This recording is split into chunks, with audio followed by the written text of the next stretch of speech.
Hi guys, welcome to The Witch's Voice. I'm your Friday host, Isul1980, and today's topic, this week's topic, is our God and goddesses. Which ones do we worship, and why, and how we met them, and whatnot. Well, if you guys have ever seen some of my past videos on my channel, you would know that my God and goddess that I primarily worship is Freya and Freyr. And the way that I met them or the way that I connected to them was that when I was about 19, I started practicing the craft, and I felt the need to put a name to the god and the goddess. I mean, the god and the god.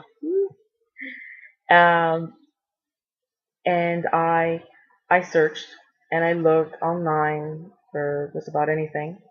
I did stick to I stuck to two particular pantheons, which were the Celtic and the Norse mythology pantheon. The reason being is because I've always had this connection to that part of the world, like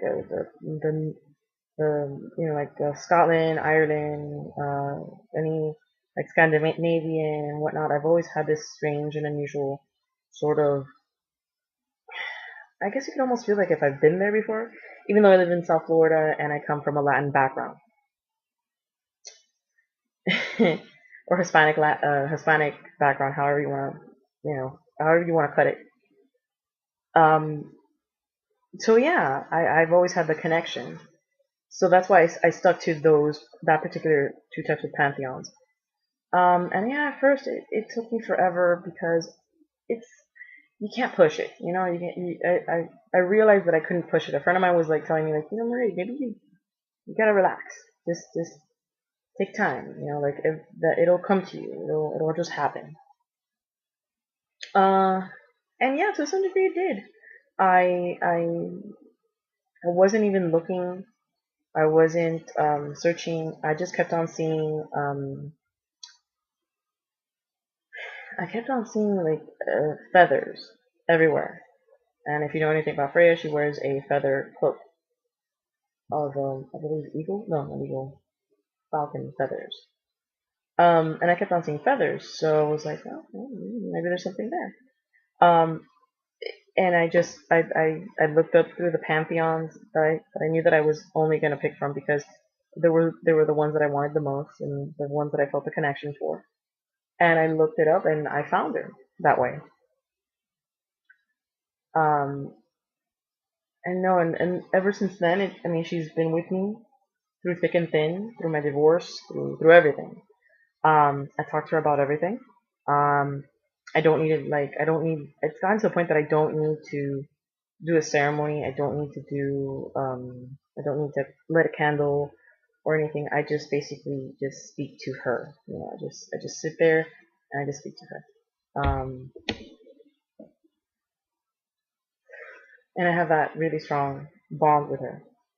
As I kept on learning more about the craft and whatnot, I eventually adopted other goddesses or they adopted me.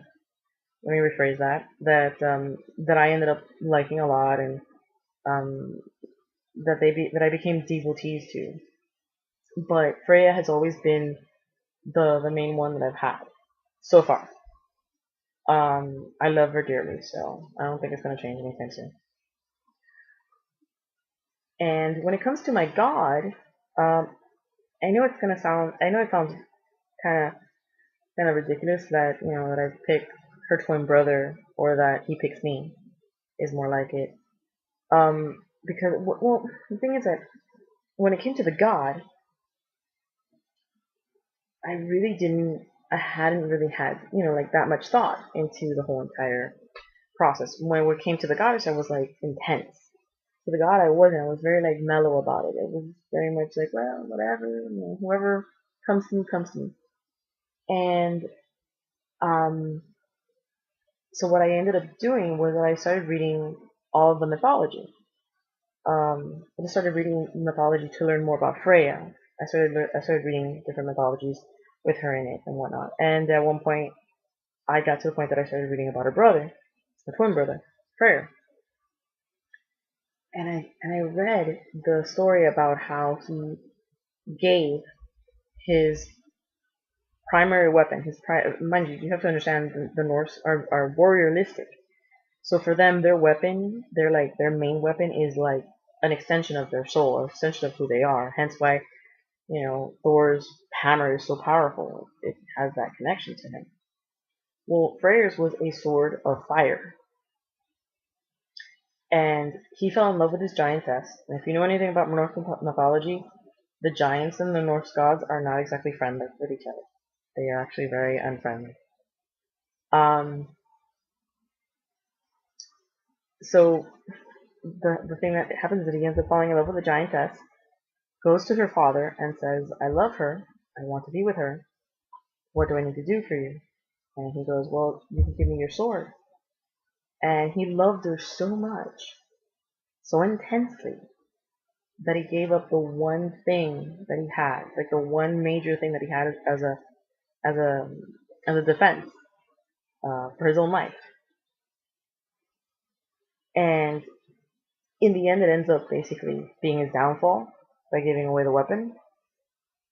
But the fact that he gave that, he gave basically knowing that his life was going to be in danger just to be with the woman that he loved, melted my heart.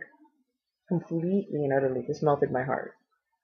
Um, and ever since then, I love Freyr. Like, I absolutely adore him. Um, it's almost like if I dote, because for me, he is so powerful, but at the same time, he reminds me of being a hopeless romantic, which I am. And the sacrifices that, we do for love. And it reminds us that it's worth it, you know? So yeah, that's my story about my god and goddess, and I love them very much. Okay, guys, well, I'll see you guys later, and I hope you like my video. Bye, guys.